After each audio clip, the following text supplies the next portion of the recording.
छत्तीसगढ़ दोस्तों, आज पर्यावरण के प्रदूषण के बारे में पढ़ेंगे क्योंकि इससे कम से कम एक क्वेश्चन या दो क्वेश्चन आते हैं। और मैं इसको इतना डिटेल में इसलिए डील करा रहा हूँ ताकि इससे क्वेश्चन आए तो आपसे जो क्वेश्चन है वो सरलता से बन सके, इसलिए इसको डील करा रहा हूँ। 4 विकल्प आप देखें, आपसे बन जाए, ठीक है। तो बस ये है कि रिवीजन करते रहें, अच्छे से पढ़ते रहें और सारे इंपॉर्टेंट टॉपिक को करा रहे हैं, जितना हो सके पूरा करा रहे हैं। जितने पुराने 15 से 20 साल क्वेश्चन में पूछे गए हैं, सब मेन पॉइंट्स को यहाँ पे कवर कराएंगे। तो अभी जो है आज का जो टॉपिक है हमारा वो है पर्यावरण का प्रदूषण के बारे में अपन डील करेंगे, ठीक है। देखेंगे कि कैसे पर्यावरण का जो प्रदूषण है उसको कंट्रोल कर सकते हैं, क्या क्या उपाय हैं, सब यहाँ पे स्टडी करेंगे। सबसे पहले तो परिभाषा आप समझो कि पर्यावरण में प्रत्येक घटक है एक निश्चित मात्रा में और निश्चित अनुपात में मौजूद है।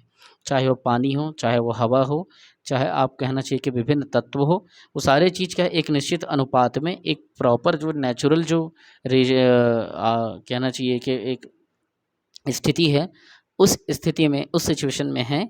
लेकिन जब इन घटकों के अनुपात में अचानक से विचलन हो जाए या परिवर्तन हो जाए या पर्यावरण में हानिकारक घटक अचानक से कहीं से आ जाए या प्रवेश कर ले, तो यही क्या है, पर्यावरण का प्रदूषण कहलाता है।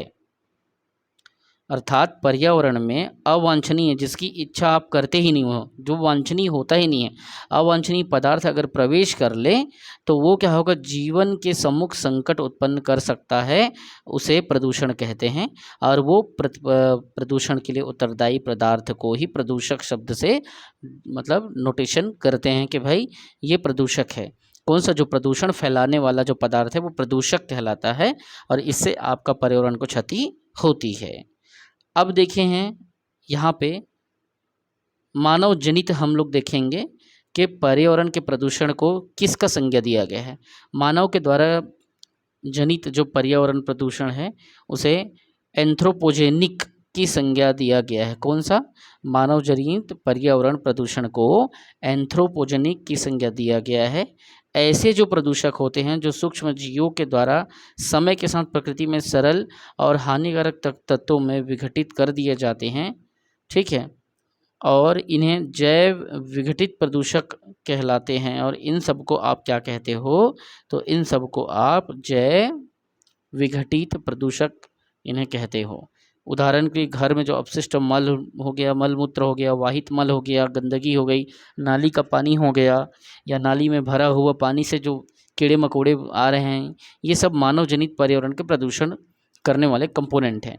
अर्थात उनको क्या कहोगे आप, एंथ्रोपोजेनिक की संज्ञा दोगे, ठीक है। किसकी संज्ञा, तो एंथ्रोपोजेनिक की।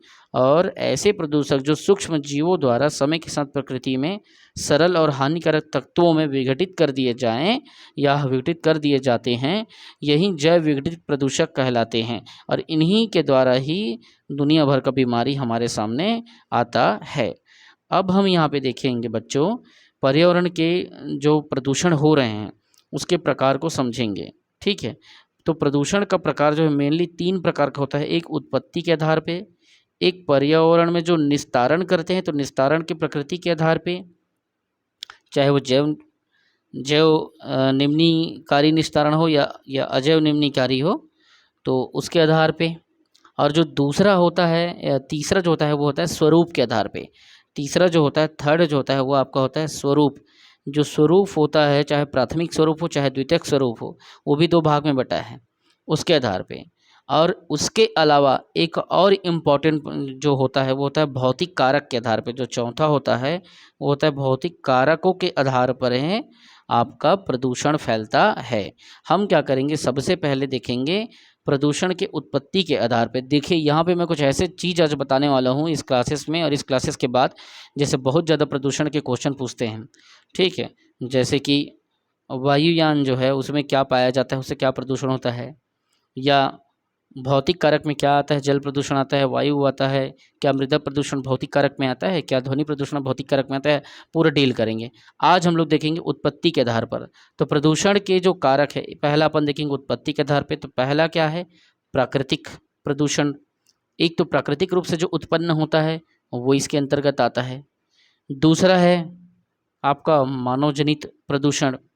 अब हम लोग सब धीरे धीरे आगे हम लोग इसको डील करेंगे कि प्रदूषण के प्रकार में उत्पत्ति के आधार पर जो प्रकृति के द्वारा प्रदूषण उत्पन्न होता है ना, उसके द्वारा ये सारी चीज़ें हैं। जैसे लावा इत्यादि अगर बन गया है ना, अचानक से हीट हो गया, गर्म हो गया, उससे क्या है प्रदूषण में सारे चीज़ जलने लगा और उससे जीव को नुकसान होने लगा, जंगल में आग लगने लगी। बहुत सारी चीज़ें जो प्राकृतिक प्रदूषण में आता है ना। ज़्यादा वर्षा हो गया तो फसल खराब हो गया, बहुत सारी चीज़ है। और मानव जनित प्रदूषण तो आप जान ही रहे हो। तो ये उत्पत्ति के आधार पे। दूसरा है आपका निस्तारण की प्रकृति। अब निस्तारण या गुजारा की प्रकृति दो प्रकार का होता है। एक बायोडिग्रेडेबल होता है, जो प्रकृति में कहना चाहिए कि अपघटित हो जाते हैं, निम्नीकरण हो जाता है। और दूसरा होता है ऐसे पदार्थ होते हैं वो, या ऐसे प्रदूषक होते हैं, ये नॉन बायोडिग्रेडेबल होता है, ये जो अपघटित नहीं होता। उदाहरण के लिए प्लास्टिक हो गया, वो वैसा ही वैसा रहेगा पूरी ज़िंदगी। कांच हो गया, वैसा ही वैसी रहेगा वो, अगर उससे प्रदूषण होगा तो। ठीक है, तो हम इन सारी चीज़ों को समझेंगे, क्योंकि प्रदूषण के प्रकार को पूछा जाता है कि निम्न में से कौन सा उत्पत्ति के आधार पे आता है। मान लो प्राकृतिक लिख दिया, मानव जनित लिख दिया और उसमें दो और लिख दिया, या उनमें से कोई नहीं, तो आपको बताना है। ठीक है, तो ये दो हमने देखा। अब हम क्या करेंगे, तीसरा देखेंगे। यहाँ पे तीसरा जो है वो स्वरूप के आधार पर होता है। जैसे प्राथमिक स्वरूप प्रदूषण में, दूसरा द्वितीयक स्वरूप। ठीक है, तो स्वरूप के आधार पे हम लोग देख रहे हैं। स्वरूप में क्या, ये जो प्राथमिक स्वरूप जो होता है ये मूल रूप में प्रदूषण होते हैं। ठीक है, स्वरूप के आधार पे जो प्राथमिक है वो मूल रूप से प्रदूषण होते हैं। जैसे CO2 कार्बन डाइऑक्साइड वाकई में मूल रूप से प्रदूषण को उत्पत्ति करता है। ये SO2 सल्फर डाइऑक्साइड ये करता है, ये भी आपको दिमाग में रखना है। जबकि दूसरा जो होता है वो प्राथमिक प्रदूषक की सहायता से प्रदूषण उत्पन्न करता है। मतलब ये पेरेंट, मतलब आप मान सकते हो, इसे आप डॉटर मान सकते हो। इसी की सहायता से द्वितीयक प्रदूषण का निर्माण हो रहा है। जैसे कि क्या क्या आता है भाई, तो SO2, SO3, O3, PAN, फिर N2O plus O3 plus PAN, इससे स्मॉग बन रहा है। ये सारा चीज़ मतलब समझाने के लिए बस यहाँ पे हमने लिखा है कि अगर N2O को ओजोन O3 से प्लस PAN से आप अगर मिलाते हो तो S स्मॉग बनता है। मतलब आप कोई भी ऐसा चीज़, मान लो A है, ठीक है, अगर A के द्वारा B से क्रिया होकर के कोई चीज़ बन रहा है, मान लो A प्लस B अगर C बन रहा है, तो ये द्वितीय का मतलब एक कंपोनेंट का निर्माण हो रहा है। मान लो इन दोनों चीज़ों को प्राथमिक अपन में रख दिए, तो C जो बन रहा है वो क्या होगा, वो द्वितीयक बनेगा, द्वितीयक प्रदूषक बनेगा। तो ये बात आपको याद रखना है, आगे डील करेंगे धीरे से। अब अगला जो होता है चौथा, होता है आपका भौतिक कारकों के आधार पे। भौतिक मतलब जो हमारे फिजिकल फैक्टर्स हैं उसके आधार पर। जैसे जल प्रदूषण, ये भूमि में आपको देखने को मिल जाते हैं ये सारी चीज़ें। वायु प्रदूषण भी आपका भौतिक कारक में आता है। ये भी आपको खुले पर्यावरण में दिख जाता है, फिजिकली आप इसे महसूस करते हैं, देखते हैं। इसमें प्रदूषण जो है आपके, जैसे कि बुरादे का उड़ना, है ना, कोयले के धुएं का उड़ना, कार्बन मोनोऑक्साइड का उड़ना, ये सब चीज़ें। तीसरा, फिजिकली आप इसे महसूस करते हैं, ध्वनि प्रदूषण को देखते हैं, बहुत ज़्यादा साउंड आना, बहुत ज़्यादा हाई रेंज डिसेबल से ऊपर होना। और अगला है मृदा प्रदूषण, मिट्टी का वास्तविक में संरक्षण ना हो जाना, उसका बह जाना या मिट्टी को गंदा करना, ये सारा चीज़ें आता है इसके अंतर्गत भौतिक कारक के आधार पे। आज मैं आपको यहाँ से चालू करूँगा मेन वायु प्रदूषण से। वायु प्रदूषण से हम लोग स्टार्ट करेंगे और ये थोड़ा लंबा क्लास चलेगा, याद रखना, थोड़ा धैर्य रखना। हालांकि लंबा चलेगा लेकिन अच्छे से अपन वायु प्रदूषण को करेंगे, एयर पॉल्यूशन को करेंगे। देखिए, परिभाषा समझना है क्योंकि ये क्या है, इससे क्वेश्चन बनता है। ठीक है, तो जब वायुमंडल में उपस्थित गैसों के अनुपात में परिवर्तन होने लगे, मान लीजिए वायुमंडल में जो एयर है, उदाहरण के लिए वो कहता है कि 10 पॉइंट्स से ज़्यादा इसमें वो नहीं आना चाहिए, मान लीजिए कि कोल का मात्रा नहीं आना चाहिए। अब वहाँ पे 10.2 आ गया उदाहरण के लिए, तो वो क्या है, वायु की शुद्धता को ख़राब कर दिया। बस वही चीज़ है कि जब वायु में, किसमें, जब आपके वायु में समझो, या वायुमंडल में जब ऐसी स्थिति आ जाए, किसमें, आपके वायुमंडल में उपस्थित जो गैस है उसके अनुपात में परिवर्तन होने लगे, या वायुमंडल में जो विषाक्त मतलब विष से भरा हुआ पदार्थ फैल जाए, जिससे मानव स्वास्थ्य में क्या होगा, प्रतिकूल प्रभाव हो उसका सामने देखने को मिलेगा, तो उसी से क्या हो गया, उसी को क्या कहेंगे अपन, वायु प्रदूषण कहेंगे। ठीक है, वायु प्रदूषण समझ आ गया कि वह वायु जो एक सामान्य स्थिति में है, जिससे जन जीवन को क्या हो रहा है, एक ऑक्सीजन मिल रहा है, और उसमें अचानक से कुछ ऐसे कंपोनेंट्स उसमें शामिल हो गए, ठीक है, जो भी गैस है वायुमंडल में उसमें ऐसे अनुपात में परिवर्तन आया जैसे विषाक्त पदार्थ क्या हुआ, फैल गया। तो विषाक्त पदार्थ जब फैल रहा है आपका, तो इससे क्या मानव के स्वास्थ्य में विपरीत या उल्टा गलत प्रभाव पड़ने लगा। तो यही तो वायु का प्रदूषण है, क्योंकि वायु जो है अब गंदा हो गया। अब देखेंगे वायुमंडल की संरचना। वायुमंडल की संरचना पे अपन थोड़ा सा यहाँ पे चर्चा करेंगे, क्योंकि इससे क्वेश्चन आता है। ठीक है,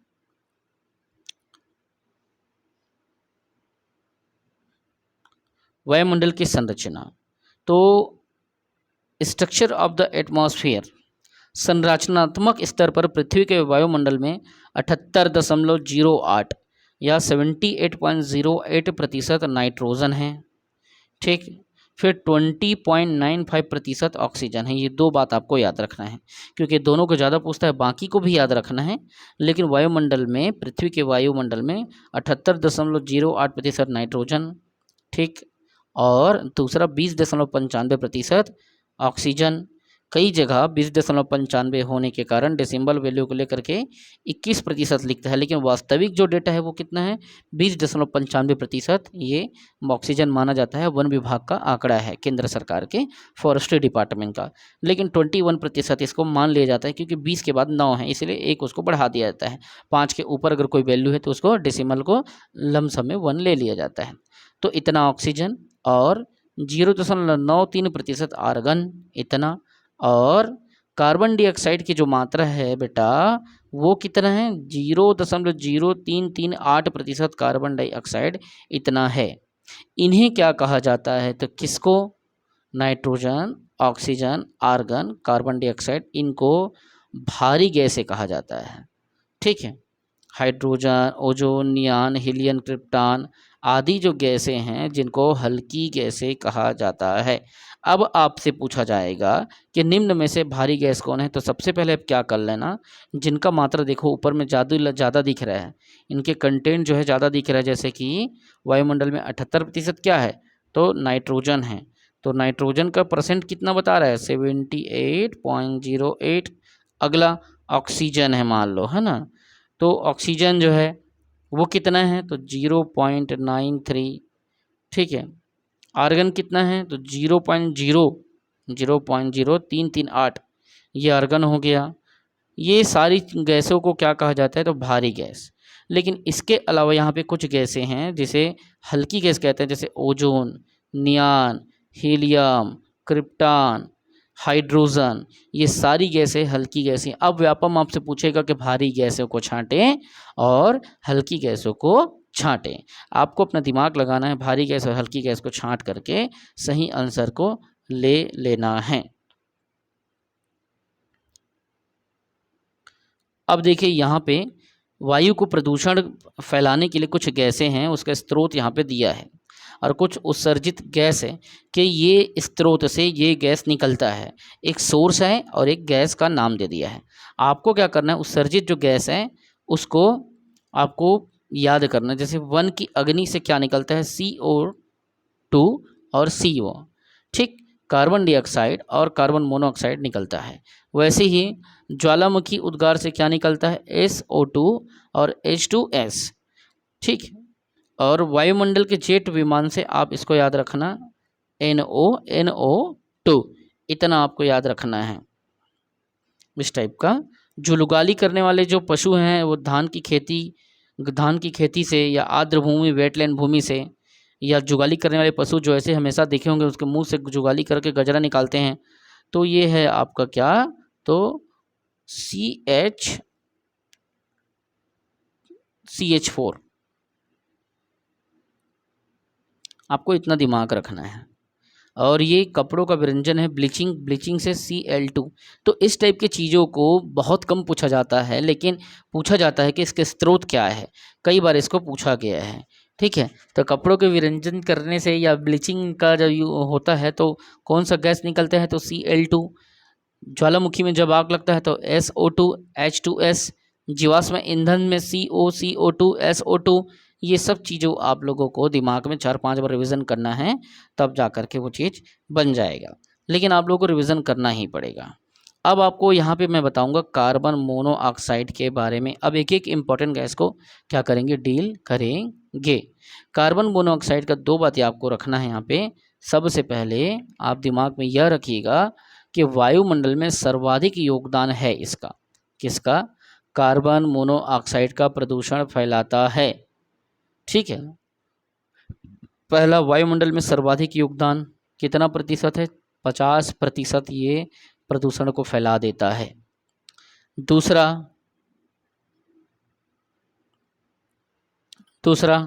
नीचे यहाँ पे लिखा है, देखो नीचे इस पॉइंट को समझो कि ऑक्सीजन की तुलना में 300 गुना अधिक क्रियाशील होने के कारण हीमोग्लोबिन या जो रक्त होता है उसे आसानी से क्रिया कर लेता है और दम क्या है, घुटने लगता है। इसीलिए इसे दम घोटू गैस कहते हैं। किसको, कार्बन मोनोऑक्साइड को दम घोटू गैस कहते हैं, क्योंकि ऑक्सीजन की तुलना में 300 गुना अधिक क्रियाशील है। सब पूछूंगा मैं एग्जाम में, स्टार मार्क करके रखो, है ना। दम घोटू गैस कौन है, कार्बन मोनोऑक्साइड। वायुमंडल की तुलना में कितना गुना है, तो 300 गुना अधिक सक्रिय है, क्रियाशील है, एक्टिव गैस है। इसे क्या कहते हैं, तो दम घोटू कहते हैं। ठीक है, आगे देखते हैं हम इसके अंतर्गत में कि कार्बन मोनोऑक्साइड जो है ना, एक तो वायुमंडल में सर्वाधिक प्रदूषण फैलाता है 50%, दूसरा उसी को ही दमघोटू गैस कहते हैं। अब इसके बाद कार्बन मोनोऑक्साइड के बाद दूसरे स्थान में SO2 आ जाता है, इस बात को याद रखना। अब अपन देखते हैं कि कार्बन मोनोऑक्साइड फैलता कहाँ से है, किस जगह से इसका सृजन होता है। तो पहला, जीवाश्म जो ईंधन है उसके अपूर्ण दहन से। अगर जीवाश्म ईंधन पूरी तरीके से नहीं जला है, मान लो कोयला पूरी तरीके से नहीं जला है, तो उसे एकदम गंदा काला कलर का जो गैस निकलता है वो कार्बन मोनोऑक्साइड है। ठीक, स्वचालित वाहन से, सिगरेट के धुएं से ये सब निकलता है। स्वचालित ऑटोमेटिक जो वाहन है उसमें सिगरेट के धुएं से भी ये निकलता है। 3 इंपॉर्टेंट जगह आपको याद रखना है। इसका क्या उपाय है, कैसे आप इसको उपाय के रूप में यूज़ कर सकते हो, तो CNG कंप्रेस्ड नेचुरल गैस या प्राकृतिक गैस, ये सब इसके उपाय हैं कि रूप में उसके साथ मिश्रण करके, है ना, आप इसको एथेन मेथेन इत्यादि के साथ में क्रिया करके आप उसका यूज़ कर सकते हो। एलपीजी भी है कि भाई आप क्या करो, घर में एलपीजी जलाओ, है ना। आप एलपीजी जलाओगे तो कोयला वोला को जलाने की ज़रूरत नहीं पड़ेगी, लकड़ी को जलाने की ज़रूरत नहीं पड़ेगी। तो आप क्या करो, लिक्विफाइड पेट्रोलियम गैस का यूज़ करो, जिसके मुख्य घटक क्या है, ब्यूटेन और प्रोपेन। अगर आपसे पूछा जाए कि एलपीजी के मुख्य घटक क्या है, तो ब्यूटेन और प्रोपेन से मिल करके एलपीजी बनता है, जिसका सबसे ज़्यादा कंपोनेंट योगदान होता है तो ब्यूटेन का और प्रोपेन का। ठीक है, जबकि सीएनजी को इसलिए लिया जाता है कि डीजल पेट्रोल इत्यादि के जगह में हम क्या करें, हम सीएनजी का कंप्रेस्ड नेचुरल गैस का करेंगे तो कम धुआं निकलेगा, इसलिए सीएनजी एलपीजी ये सब उपाय हैं। एक क्वेश्चन पूछा था कि एलपीजी के गैस के रिसाव का पता लगाने या दुर्घटना को रोकने हेतु गंध का पता लगाने हेतु सल्फर के यौगिक मेथिल मरकेप्टेन का प्रयोग किया जाता है। पीएससी ने पूछा था बेटा सहायक संचालक के पेपर में उद्योग विभाग के गंध का पता लगाने के लिए जो एलपीजी का रिसाव होता है घर में, है ना, तो दुर्घटना ना हो इसलिए उसमें क्या डाला जाता है, तो उसमें मेथाइल मरकेप्टेन का प्रयोग करते हैं। क्लियर है। दूसरा है आपका सल्फर डाइऑक्साइड। सल्फर डाइऑक्साइड जो है वायु प्रदूषण में दूसरा सर्वाधिक योगदान देता है। मैंने पहले में क्या बताया, तो CO अर्थात कार्बन मोनोऑक्साइड बताया, वो 50% देता है, जबकि जो दूसरा कंटेंट है आपका सल्फर डाइऑक्साइड SO2 वो 20% का योगदान देता है। बस इतना आप याद रखना। और इसका स्रोत क्या है, तो उद्योग है, परिवहन से है। चलो थोड़ा सा मैं आपको इसके मथुरा के बारे में बता देता हूँ एक एग्जाम्पल को ले लो, मथुरा के तैल शोधक कारखाने से निकलने वाले SO2 गैस वायुमंडल की आर्द्रता से क्या कर लेते हैं, क्रिया करके सल्फ्यूरिक एसिड बना लेते हैं।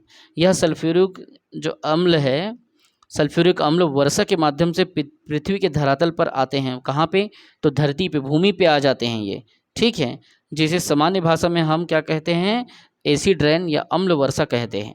वर्तमान परिदृश्य में ताजमहल को इन्हीं तेल शोधक कारखाने से निकलने वाले गैसों ने सर्वाधिक हानि पहुंचाया है।